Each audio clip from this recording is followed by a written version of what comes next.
বাংলাদেশের বাবর আলী বসে আছেন এমন এক পর্বতচূড়ায় যা এভারেস্টের চেয়েও ভয়ঙ্কর কঠিন এবং মৃত্যুর হার অনেক বেশি।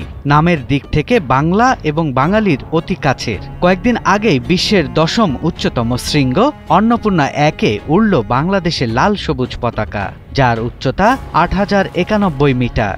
যেই মাউন্টেনিয়ারি যখন কোথাও যাচ্ছে, যে পর্বতারোহী, তার ব্যাকপ্যাক থেকে প্রথম যে জিনিসটা বেরোয় সেটা দেশের লাল সবুজ পতাকা, আমাদের দেশের ক্ষেত্রে। তো এইটা তো একটা বড় ব্যাপার যে কোনো একটা পর্বতারোহীর সূত্রে আরেকটু উচ্চতায় দেশটা গেল। তাপমাত্রা হিমাঙ্কের 20 ডিগ্রিরও নিচে। গ্লাভস থেকে হাত বের করলে জমে যাবে এমন অবস্থা, যেখানে নিঃশ্বাস নেওয়াও একটি চ্যালেঞ্জ। তার ওপর বাধা হয়ে দাঁড়ায় অন্নপূর্ণার ভয়ঙ্কর পথ। মাথার ওপর কখনো বরফের বিশাল চাই ভেঙে পড়ার ভয়, কখনো তুষার ধস ভাসিয়ে নিয়ে যেতে পারে চিরতরে। সর্বশেষ অভিযানে গিয়েছি অন্নপূর্ণা 1 শিখর। এটা বিশ্বের 10ম সর্বোচ্চ পর্বত, 26,545 ফুট উঁচু। এর চেয়ে উঁচু অনেক পর্বত আছে, এটা 10ম। আরও 9টা শৃঙ্গ আছে যেটা উচ্চতার দিক দিয়ে এর চেয়ে বেশি। কিন্তু টেকনিক্যালি অন্নপূর্ণা হচ্ছে বলা হয় বেশ কঠিন একটা মাউন্টেন। এই অভিযানেই বাবরের 2 সহ অভিযাত্রী চিরতরে হারিয়ে যান তুষার ধস বা অ্যাভেলেঞ্জে পড়ে।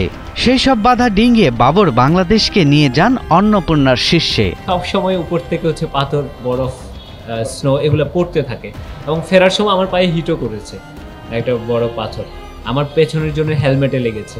এরকম অসংখ্য ঘটনা ঘটেছে। এবং আমি যেদিন সামিট করি, ক্যাম্প 2 আর 3-এর মাঝখানে 2 জন শেরপা হচ্ছে আসলে মারা যান একটা তুষার দোষে। তো এই ব্যাপারগুলো আসলে পর্বতে হয়ে থাকে। এইগুলা মানে অন্নপূর্ণার ক্ষেত্রে তো এই জিনিসগুলো আমি বলবো আমাকে পার্সোনালি বেশ চ্যালেঞ্জিং। অন্নপূর্ণায় অভিযাত্রীদের মৃত্যুর হার বিশ্বের অন্যান্য বড় অনেক পর্বতের তুলনায় বেশি।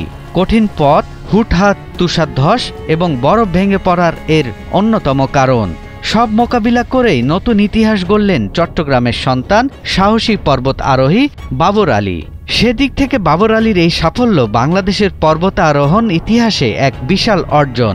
অন্নপূর্ণার ক্ষেত্রে যেটা হয় যে অন্য পর্বতে আমরা বেশিরভাগ ক্ষেত্রে একটা গিরিশিরায় উঠে যাই, 2টা স্লোপ যেখানটায় মিট হয়েছে এরপর ওটা দিয়ে ক্লাইম্ব করতে থাকে। অন্নপূর্ণায় সেই সুযোগটা নেই, এটা ফেস ধরে ক্লাইম্ব করতে হয়। এবং আমার মনে আছে টানা 17 ঘন্টা ক্লাইম্ব করে আমি শীর্ষে দাঁড়িয়েছি। এইটা মানে ভেরি চ্যালেঞ্জিং। 17 ঘন্টায় 1700 মিটার উচ্চতা হাইট গেইন করা এবং পরে আরও ফিরতে আরও 9 ঘন্টা, টোটাল 26 ঘন্টার অনবরত ক্লাইম্ব। এবং আমার মনে আছে আমার সাথে টোটাল পানি ছিল 1.5 লিটার। তো এই এত অল্প পরিমাণ রসদ নিয়ে এরকম লম্বা যাত্রা, এটা বলবো আমি সবচেয়ে বড় চ্যালেঞ্জ। এর আগে 2024 সালে বাবর আলী সফলভাবে আরোহণ করেছিলেন পৃথিবীর সর্বোচ্চ শৃঙ্গ মাউন্ট এভারেস্ট, যার উচ্চতা 8848 মিটার, এবং চতুর্থ উচ্চতম শৃঙ্গ লোৎসে, যার উচ্চতা 8516 মিটার। এই ধারাবাহিকতায় এবার তিনি যুক্ত করলেন অন্নপূর্ণার নাম, যা তার স্বপ্নকে আরও এক ধাপ এগিয়ে নিল। পৃথিবীতে 14টা 8000 মিটার পর্বত আছে। আমি 3টা ক্লাইম্ব করেছি, এভারেস্ট, লোৎসে আর অন্নপূর্ণা 1। আর ধীরে ধীরে ইচ্ছা আছে বাকি যে 11টা মাউন্টেন আছে সেগুলো আমি ধীরে ধীরে ক্লাইম্ব করব। এবং একই সাথে আরেকটা মনের কোণে এটা বলবো the wildest dream in my mind, যেটা হচ্ছে যে পৃথিবীতে এখনও অল্প কিছু আনক্লাইম্বড মাউন্টেন আছে যেগুলোতে এখনও কোনো মানুষের পদচিহ্ন পড়েনি। এমন কোনো পর্বত চূড়ায় যদি দেশের পতাকা হাতে দাঁড়াতে পারি, এটা হচ্ছে মনে আমার জীবনের সবচেয়ে বড় পাওনা হয়ে থাকবে। বাবর আলীর এই অসাধারণ অভিযাত্রা শুধু তার ব্যক্তিগত স্বপ্ন নয়, বরং পুরো দেশের জন্য এক গর্বের বিষয় হয়ে উঠেছে। তিনি বলেন, রাষ্ট্রের পৃষ্ঠপোষকতা পেলে এই চ্যালেঞ্জিং খেলায় বিশ্বমঞ্চে দেশের জন্য সুনাম বয়ে আনা সম্ভব। এভারেস্ট ক্লাইম্বের পরে আমাকে চিনে, আমি চাই হচ্ছে যারা একদমই নতুন তারাও যাতে এই সুযোগটুকু পাক, লোকজনের সুদৃষ্টি যাতে তাদের দিকেও পড়ে, সেটা মিডিয়ার হোক, পৃষ্ঠপোষক প্রতিষ্ঠানগুলোর হোক, যাতে তারা নিজেদেরকে আরেকটু উচ্চতায় নিয়ে যেতে পারে। বাবর আলী বাকি 11টি 8000 শৃঙ্গে বাংলাদেশের পতাকা উড়াবেন, এমনই সংকল্প ব্যক্ত করেছেন তিনি।